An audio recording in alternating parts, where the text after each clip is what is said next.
Hello everyone, আসসালামু আলাইকুম। আপনারা সবাই কেমন আছেন? আশা করি অনেক বেশি ভালো আছেন। আলহামদুলিল্লাহ, আমিও ভালো। নতুন একটা ব্লগে আপনাদের সবাইকে ওয়েলকাম জানাচ্ছি। তো আজকের ব্লগটা আমি একদম সকাল থেকে শুরু করে দিলাম, দুপুর পর্যন্ত সবাই সঙ্গেই থাকবেন। তো ঘুম থেকে ওঠার পরেই সকালবেলা আমি সকালে খাবারটা আগে রেডি করে নেব। তো সেই জন্য প্রথমে আমি এখানে মুসুরির ডাল এক চুলায়, আর এক চুলায় হচ্ছে আলু বসিয়ে দিয়েছি। তারপর ফ্রেশ হবো, ফ্রেশ হয়ে তারপরে এখানে গতকাল রাত্রে খেয়ে কিছুটা থালাবাটি জমা হয়েছিল, সেগুলো ধুয়ে নেব। তারপর ফ্রেশ ট্রেশ হয়ে এসে থালাবাটি ধুয়ে এই তো আলুটা এখন ভর্তা করে নিচ্ছি। আর ডালটা কিন্তু ফুটিয়ে আমি একদম পানি দিয়ে দিয়েছি। তো ওদিকে ডাল হতে থাক। তারপরে এখানে আমি আলুটা একটু পেঁয়াজ মরিচ ভেজে তারপর হচ্ছে ভর্তা করব। তো সকালবেলার মেনুতে আলু ভর্তার ডাল আমাদের বাসায় থাকতেই হবে, সাথে ডিম। তো যেহেতু আজকে আলু ভর্তাটা একটু অন্যরকম করে ভর্তা করলাম, পেঁয়াজ মরিচ হালকা একটু ভেজে তারপরে আলুটা ম্যাশ করে আলুটাও একটু তেলে ভেজে নিয়েছি। এভাবে আলু ভর্তা করলে কিন্তু খেতে ভালোই লাগে। তো তারপরে ভালো করে মাখিয়ে নিচ্ছি। তো আলু ভর্তা বানানো হয়ে গেছে। তারপরেই তো যেহেতু অনেক ব্যস্ততার ভিতরে বাজার সদাই ঠিক মতো করা হচ্ছে না, কোনো রকম বাজার করা হয়েছিল, সেরকমভাবে মাছ মাংসের বাজার করা হয় নাই। তো এই জন্য তারপরে হচ্ছে মাসের শেষ, আর অনেক বেশি ব্যস্ততার কারণে ওরকমভাবে সময় হয়ে উঠছে না।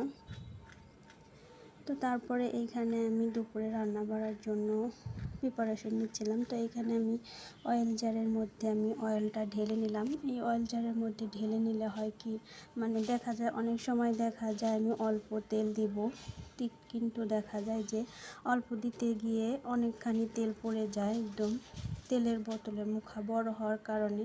তো সেই জন্য আমি অয়েল জারের মধ্যে অয়েলটা ঢেলে নিলাম। এখানে যতটুকু পরিমাণ ইচ্ছা ততটুকু পরিমাণে অয়েলটা ঢেলে নেওয়া যাবে। ইচ্ছা করলে কম দেওয়াও যাবে, বেশি দেওয়াও যাবে। তো সেই জন্য অয়েল জারে আমি তেলটা ঢেলে তারপরে তো দুপুরে রান্না করা শুরু করে দিয়েছি।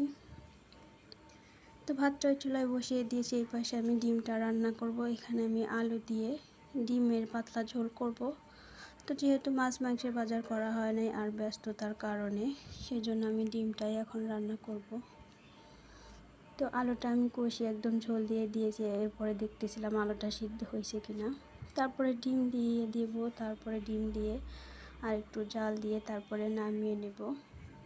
যেহেতু নতুন বাসা, নতুন জায়গা, নতুন পরিবেশ, সেই জন্য একটু মানিয়ে গুছিয়ে নিতে সময় লাগবে।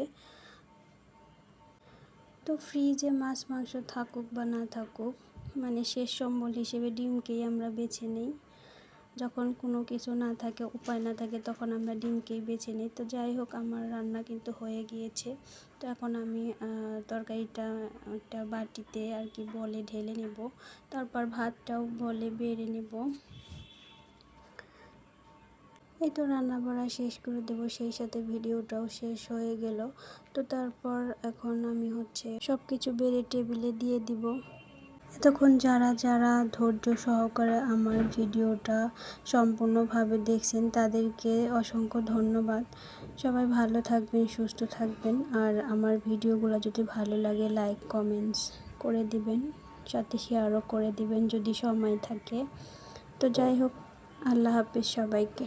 সবার সুস্থতা কামনা করছি।